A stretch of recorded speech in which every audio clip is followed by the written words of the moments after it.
structure of the constitution. We should remember that Congress amended UAPA to make it stringent, and when BJP amended the law to make it even more draconian, and at that time the Congress supported it. This case will follow the timeline of Kapan, where any activist or journalist is randomly arrested and takes 2 years to even get bail. How come PFI is banned but organizations associated with convicts of Khaja Ajmeri bomb blast are not?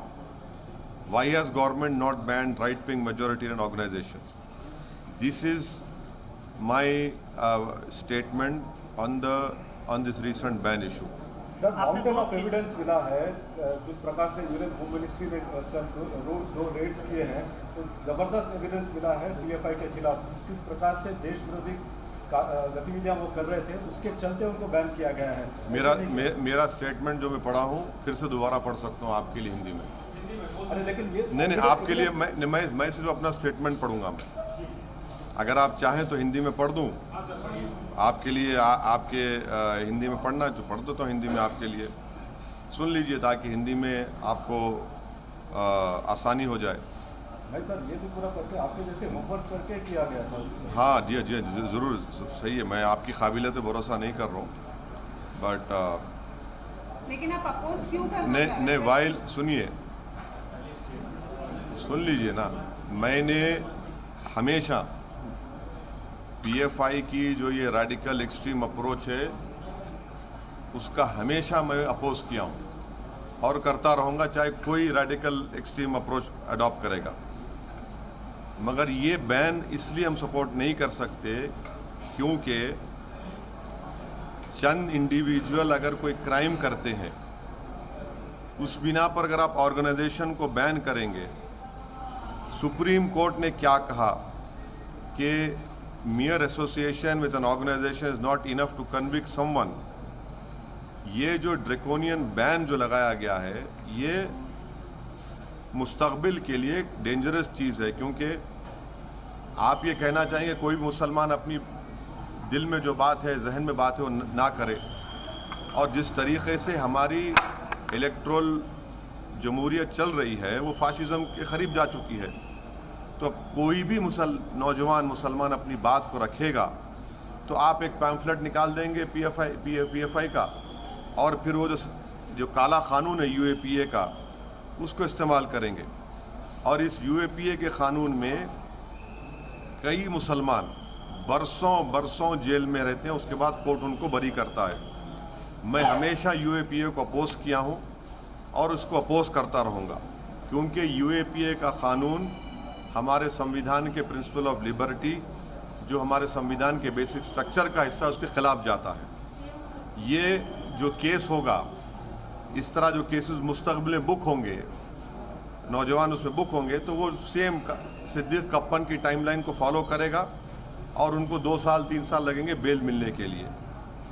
हमारा सरकार से पूछना ये है कि ख्वाजा अजमेरी रहमतुल्लाह अलैह की दरगाह पर जो बॉम्ब ब्लास्ट हुआ था, जिसमें मेरे कॉन्स्टिट्यूंसी का एक टोली चौकी हकीम पेट का रहने वाला उसकी मौत हुई थी, उसमें 2 लोगों को कन्विक्ट किया गया कोर्ट ने। वो कौन सी ऑर्गेनाइजेशन ताल्लुक उनका बताइए? कोर्ट का जजमेंट कह रहा है, और उस ऑर्गेनाइजेशन को तो आप बैन नहीं करेंगे।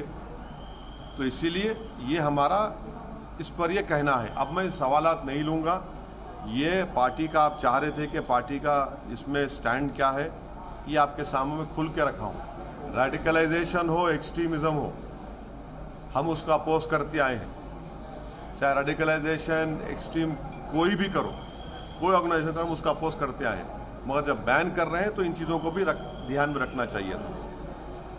सर, कुछ पॉलिटिकल पार्टीज ने ये बोला है कि आरएसएस, पीएफआई आरएसएस के पैरेलल अपने आप को मानती थी कि आरएसएस की तरीके के संगठन जो राइट विंग जो रेडिकल ऑर्गेनाइजेशन की बात, जो राइट विंग हो, मिडिल विंग हो, सेंटर विंग हो, कोई विंग हो, जो भी रेडिकलाइजेशन और एक्सट्रीमिज्म की तरफ किसी को लेकर जाता है उसको अपोज करने की ज़रूरत है।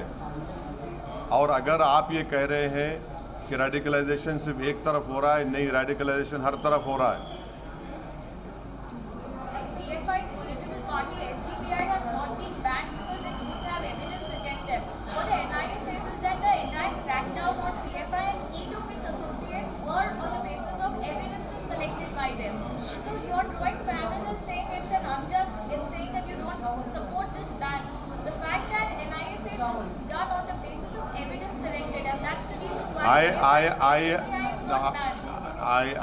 I would apologize to you.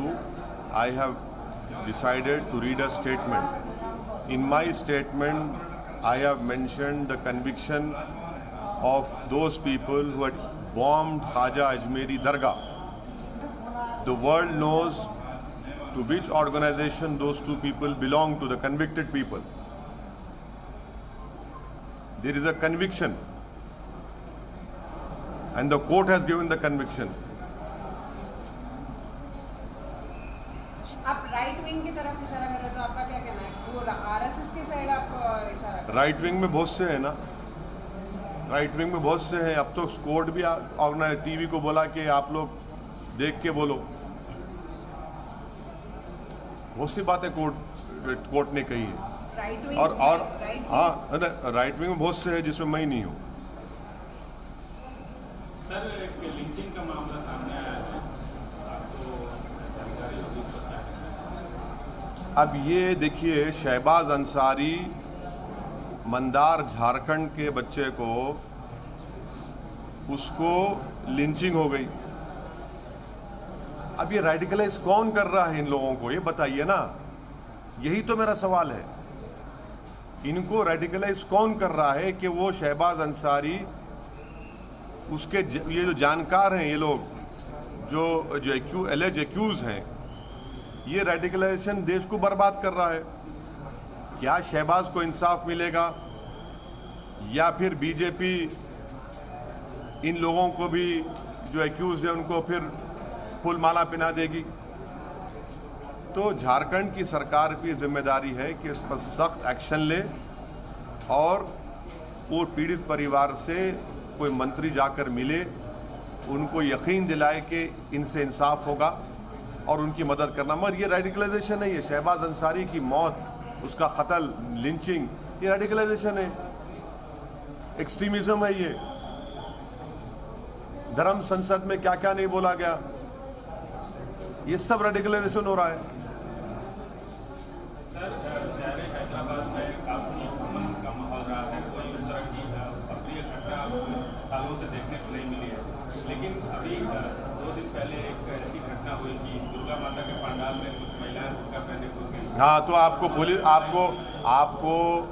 आप तमाम ने हमारे एमएलएस का स्टेटमेंट आपने कैरी किया, मैं आपका शुक्रिया अदा करता हूँ। वो उसी वक्त गए, उसका कंडेम किए।